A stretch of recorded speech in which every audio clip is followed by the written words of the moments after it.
বরিশালের বানারীপাড়া উপজেলায় রাজনৈতিক অভ্যন্তরীণ কোন্দলের জেরে উপজেলা কৃষক দলের সাধারণ সম্পাদক সাকিবুল হোসেন সুমনকে কুপিয়ে ও পিটিয়ে হত্যাচেষ্টার অভিযোগ উঠেছে। আজ সোমবার বিকেল আনুমানিক ৩টের দিকে উপজেলার ফেরিঘাট সংলগ্ন একটি রড সিমেন্টের দোকানে এই হামলার ঘটনা ঘটে। হামলায় গুরুতর আহত সুমনকে উদ্ধার করে প্রথমে স্থানীয় স্বাস্থ্য কমপ্লেক্সে নেওয়া হলেও আশঙ্কাজনক অবস্থায় তাকে বরিশাল শেরে বাংলা মেডিকেল কলেজ হাসপাতালে রেফার করা হয়েছে। আহত ও প্রত্যক্ষদর্শী সূত্রে জানা গেছে, সোমবার বিকেলে কৃষক দল নেতা সাকিবুল হোসেন সুমন বানারীপাড়া ফেরিঘাট এলাকার একটি রড সিমেন্টের দোকানে বসেছিলেন। এই সময় পূর্বপরিকল্পিতভাবে দেশীয় ধারালো অস্ত্র ও রড নিয়ে একদল সন্ত্রাসী ও দুর্বৃত্ত তার উপর অতর্কিত হামলা চালায়। হামলাকারীরা তাকে ধারালো অস্ত্র দিয়ে কুপিয়ে এবং রড দিয়ে পিটিয়ে রক্তাক্ত জখম করে মৃত ভেবে ফেলে রেখে যায়। পরে স্থানীয় লোকজন ও প্রত্যক্ষদর্শীরা গুরুতর রক্তাক্ত অবস্থায় সুমনকে উদ্ধার করে তাৎক্ষণিকভাবে বানারীপাড়া উপজেলা স্বাস্থ্য কমপ্লেক্সে ভর্তি করেন। সেখানে তার শারীরিক অবস্থার দ্রুত অবনতি ঘটলে উন্নত চিকিৎসার জন্য কর্তব্যরত চিকিৎসক তাকে বরিশাল শেরে বাংলা মেডিকেল কলেজ হাসপাতালে রেফার করেন। আহত কৃষক দল নেতা সাকিবুল হোসেন সুমন অভিযোগ করে বলেন, দলীয় অভ্যন্তরীণ কোন্দল ও বিরোধের জেরে বানারীপাড়া থানা যুবদলের সভাপতি সাব্বির আহমেদ সুমনের প্রত্যক্ষ নির্দেশেই এই পরিকল্পিত হামলা চালানো হয়েছে।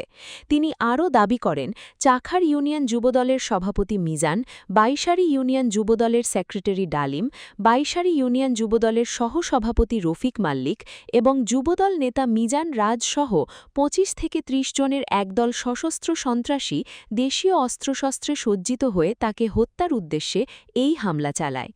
আহত সুমন আরও বলেন, বিগত ফ্যাসিস্ট আওয়ামী লীগ সরকারের দুঃসময়ে আমরা দলের জন্য রাজপথে আন্দোলন সংগ্রাম করেছি।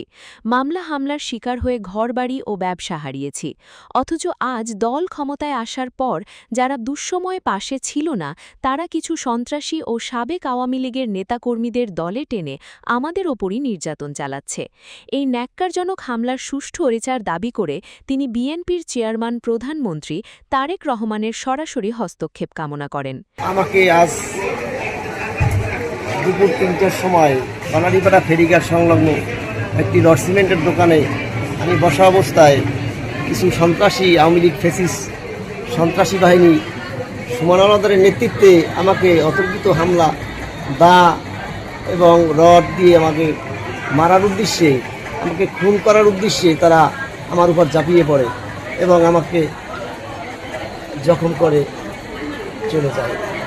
এবং তারা কিসের জন্য করছে আমি জানি না, তবে এই যারা করছে আমি মাননীয় প্রধানমন্ত্রী তারেক রহমানের দৃষ্টি আকর্ষণ করে বলতে চাই, আমরা দুর্দিনে রাজপথে ছিলাম, আনন্দ সংগ্রাম করছি, আমার ব্যবসা বাণিজ্য সব ধ্বংস করে দিছে ফ্যাসিস্ট আওয়ামী লীগ।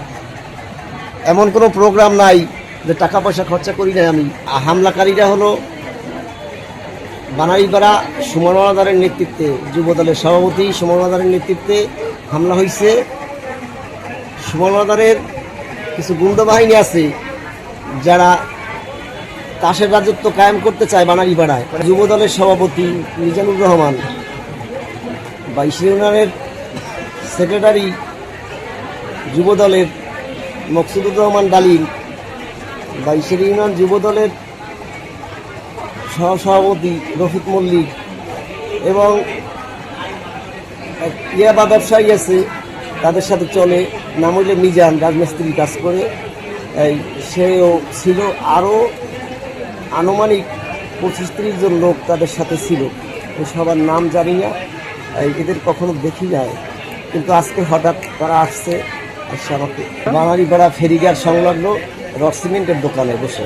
এই বিষয়ে জানতে বানারীপাড়া থানা যুবদলের সভাপতি সাব্বির আহমেদ সুমনের সঙ্গে যোগাযোগের চেষ্টা করা হলে তার বক্তব্য পাওয়া যায়নি। বানারীপাড়া থানার অফিসার্স ইনচার্জ মুজিবুর রহমান জানান, ফেরিঘাট এলাকায় মারামারির খবর পেয়ে পুলিশ ঘটনাস্থল পরিদর্শন করেছে। এই ঘটনায় এখনও কোনো লিখিত অভিযোগ পাওয়া যায়নি।